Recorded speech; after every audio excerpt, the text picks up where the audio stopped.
మీనాక్షి నటరాజన్ గారి సూచన మేరకు తెలంగాణ ప్రదేశ్ కాంగ్రెస్ కార్యాలయమైనటువంటి గాంధీ భవన్లో ప్రభుత్వం తరఫున ప్రజల యొక్క సమస్యల్ని విని పరిష్కారం చేయడానికి తెలంగాణ రాష్ట్ర ప్రభుత్వంలో ఉన్నటువంటి మంత్రులను గాంధీ భవన్కు వచ్చి ప్రజా విజ్ఞప్తులు వినేటువంటి కార్యక్రమం గతంలో జరిగింది. మళ్ళీ కొంత మధ్యలో వివిధ కారణాల వల్ల జరగకపోయినా తిరిగి ఈరోజు మళ్ళీ పునఃప్రారంభమవుతూ ఉంది.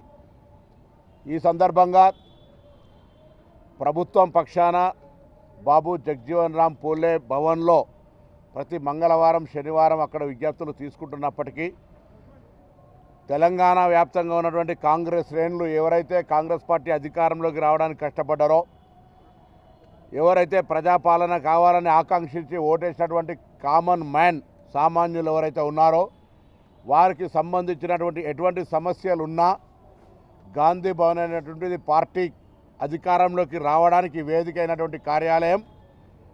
ఈ ప్రభుత్వం అధికారంలో ఉన్నటువంటి ప్రభుత్వ పార్టీకి సంబంధించినటువంటి ఒక దేవాలయం లాంటిది.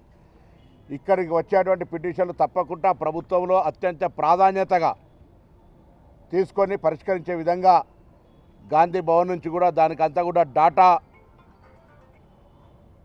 చేస్తూ దానికి సంబంధించినటువంటి పర్సుయేషన్ను కూడా ఫాలో అప్ చేస్తూ దానికి సంబంధించినటువంటి పని విధానము, పనికి సంబంధించినటువంటి స్టేటస్ను కూడా పిటిషనర్స్కు చెప్పే విధంగా ఏర్పాట్లు సాంకేతికంగా కూడా పెరుగుతున్నటువంటి సాంకేతికమైన అంశాలతోటి క్రోడీకరిస్తూ ఉన్నారు.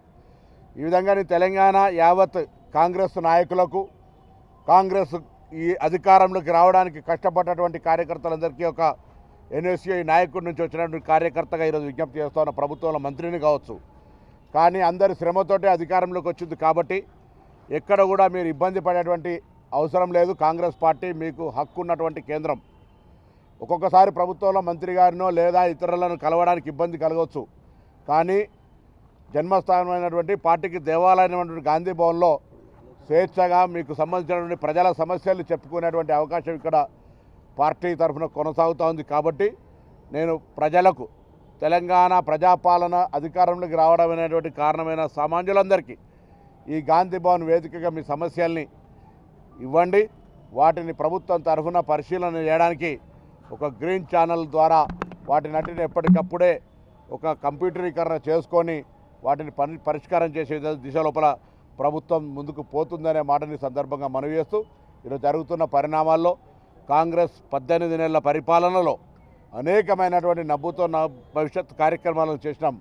పాత కార్యక్రమాలన్నీ కొనసాగిస్తూనే పేదలకు సంబంధించి ఇందిరమ్మ రాజ్యమని మళ్ళీ జ్ఞాపకం వచ్చే విధంగా ఆనాడు ఇందిరమ్మ లేని ఇల్లు లేదు, హనుమంతుని గుడి లేని ఊరు లేదని, ఇందిరమ్మ ఇల్లు లేని ఊరు లేదు, హనుమంతుని గుడి లేని ఊరు లేదని ఎట్లయితే అన్నామో మళ్ళీ ఆ విధంగా నియోజకవర్గానికి 3500 ఇల్లు ఇచ్చే కార్యక్రమం కావచ్చు, పేదలందరికీ 200 యూనిట్ల ఉచిత విద్యుత్ ఇచ్చే కార్యక్రమం, ధనికులకు మాత్రమే పరిమితమైనటువంటి సన్న బియ్యం ఇచ్చే కార్యక్రమం, సన్న వడ్లకు 500 బోనస్ ఇచ్చే కార్యక్రమం, రవాణా శాఖకు సంబంధించి తెలంగాణ వ్యాప్తంగా అక్క చెల్లెలందరూ ఉచితంగా ప్రయాణం చేసే సౌకర్యం, పేదల ఆరోగ్య పరిస్థితి దృష్ట్యా 5 లక్షల నుంచి 10 లక్షల దాకా ఆరోగ్యశ్రీ కార్యక్రమం, బడుగులు చదువుకునేటువంటి ఎస్సీ ఎస్టీ బీసీ మైనార్టీ గురుకులాల్లో 40% మరి డైట్ ఛార్జీలతో 200% కాస్మెటిక్ ఛార్జీలు పెంచడం, నిరుద్యోగులుగా నోటిఫికేషన్లకే పరిమితమై సమస్యలు ఎదుర్కొంటున్న తెలంగాణ సాధన ఆకాంక్షలు బలమైనటువంటి నిరుద్యోగులకు దాదాపు 60,000 ఉద్యోగాలు ఇవ్వడం,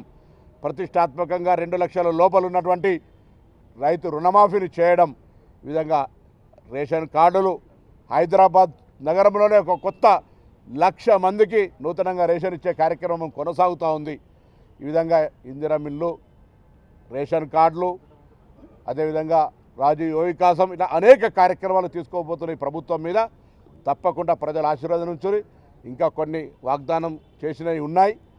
ప్రస్తుత ఆర్థిక సంక్షోభానికి కారణమైనటువంటి ప్రభుత్వం ఈ ప్రభుత్వాన్ని విమర్శిస్తూ ఉంది. గమనించండి, 10 సంవత్సరాలుండి వాళ్ళ వాగ్దానాలు అమలు చేయకుండా ప్రభుత్వం అధికారంలోకి రాగానే పిల్లి శాపనార్థనాలు పెడుతూ కూలిపోతాను విమర్శించేటువంటి వాళ్ళకి హక్కు లేదు. ఆనాడు ఏం మాట్లాడినటువంటి వాళ్ళు, బలహీన వర్గాలకు సంబంధించిన అంశం మాట్లాడినటువంటి వాళ్ళు, కాళేశ్వరంలో జరుగుతున్నటువంటి కూలిపోయినప్పటి నుంచి మౌనంగా ఉన్నటువంటి వాళ్ళు ఏదైనా స్పందిస్తే అది వాళ్ళ రాజకీయ ఉనికి కొరకు తప్ప ఇంకొకటి కాదు అనే మాటను కూడా ఈ సందర్భంగా యావత్ తెలంగాణ ప్రజలు గమనించాలని కోరుతా ఉన్నాను. సరే, ఇప్పుడు ఆమెకు రాజకీయ ఉనికికి ప్రశ్నార్థకమైనటువంటి పరిస్థితి. పార్టీలో సొంతంగా లేఖలు రాయడం, దయ్యాలున్నాయని చెప్పడం, లేదా కొత్తగా మళ్ళీ తండ్రిని కుటుంబ సభ్యుల నుంచి ఆకర్షితం చేసుకోవడానికో వాళ్ళ ఇంటర్నల్ మ్యాటర్. ఇది టీ కప్పులో తుఫాన్గా కాంగ్రెస్ పార్టీ భావిస్తుంది. అంతకంటే పెద్దగా దాన్ని మేము సీరియస్గా చూడాల్సిన అవసరం లేదు. వాళ్ళు ఇంటర్నల్ లీడర్షిప్ క్రైసిస్, అది వాళ్ళు తేల్చుకుంటారు. వాళ్ళ ఎక్స్పోజర్ కొరకు, ఉనికి కోసం, వార్తల్లో రావడం కోసం తండ్రిని ఒకరు సపోర్ట్ చేస్తున్నట్టు, ఇంకొకరు సపోర్ట్ చేస్తలేనట్టు, ఒకరు ట్విట్టర్కే పరిమితమైందని పరస్పర ఆరోపణలు వాళ్ళు జవాబు చెప్పుకోవాలి. ఇది మాకు సంబంధించిన ఇష్యూ కాదు. ఇది రాజకీయంగా దృష్టి మరల్చడానికి జరుగుతున్నటువంటి ప్రయత్నం. దాన్ని కాంగ్రెస్ పార్టీ శ్రేణులు ఎవరు కూడా పెద్ద పట్టించుకోవాల్సిన అవసరం లేదు.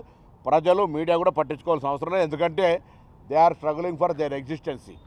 వాళ్ళ ఉనికి కోసం వాళ్ళు పోరాడుతున్నటువంటి పరిస్థితి. కాబట్టి మేము ఆ అంశాన్ని సీరియస్గా తీసుకున్నటువంటి మెగా కృష్ణారెడ్డికి నోటీసులు ఇచ్చే ధైర్యం సీఎం ఉందా? తన తండ్రికి ఇవ్వడం రాజకీయ దురుద్దేశం అంటున్నారు. సార్, ముఖ్యమంత్రి కాదు, ఆయన కాంట్రాక్టరు అని అనుకుంటే ముఖ్యమంత్రి ఆదేశాల మీద కమిషన్, అది ఒక ఘోష్ కమిషన్ ఇచ్చినటువంటి పిలుపు. ఘోష్ కమిషన్ మెగా కృష్ణారెడ్డి పిలిపిస్తే కూడా బరాబర్ పిలిపిస్తుంది. కమిషన్కు ఒక ఇండిపెండెంట్ ఎంక్వైరీ కమిషన్ ఎవరిని పిలిచిన హక్కు ఉన్నది. విమర్శించినప్పుడు తప్పకుండా వాళ్ళు పిలుస్తారు. ఆ మాట కవిత గారిని ఘోష్ కమిటీకి రిప్రజెంట్ చేయమని చెప్పి కోరుతా ఉన్నాం.